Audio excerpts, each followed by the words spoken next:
we're going to jump into the first episode, which had featured the lovely Fiona Aubrey-Smith, and it was to do with EdTech to PedTech. And the first thing that comes from this is this paradigm shift. So my takeaway and how it's impacted me from post the episode when I was talking with Fiona was moving from sort of what tool to what pedagogy. And I've even talked about this a little bit in an AI masterclass I delivered a few months ago at the AI Education Summit that Lisa Grace Wilson did.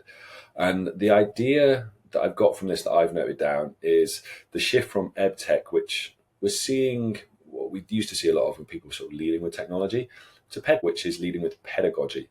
And that really resonated with me because it had me asking then, rather than just using tools for the sake of using certain tools, my influential question was, what is my pedagogical goal and what is the best tool to help me create it or even achieve that, So in terms of the impact this first part had, is it really started me looking at how I go about planning my lessons and trying to explicitly define sort of the pedagogical intent. So whether it's collaboration, whether it's critical thinking, communication skills, any different types of these skills, inquiry, content knowledge, it had me considering the approach. Whereas previously I would go, right, what technology, and we kind of take it for granted. I've taken it for granted. Kids have iPads, kids have laptops, there's Google Classrooms, whatever it is.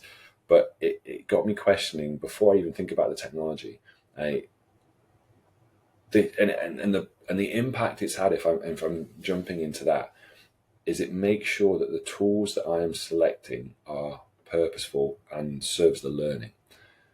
And I say that rather than using the tech just for the sake of it. And we've all been guilty of that. I think most technology leads, innovation leads, whatever the part they are now in schools, I've kind of talked about this for a long time as well. We talk about it with AI at the moment and how we used to go years gone by with iPads, and we just kind of threw them in. And we've seen that a little bit with AI. And I think it's actually a good stopping point to think about purpose and value of the tool and what purpose is it serving the learning. And that has really resonated with me when I start to plan content across all my year groups if I am looking to integrate any form of technology.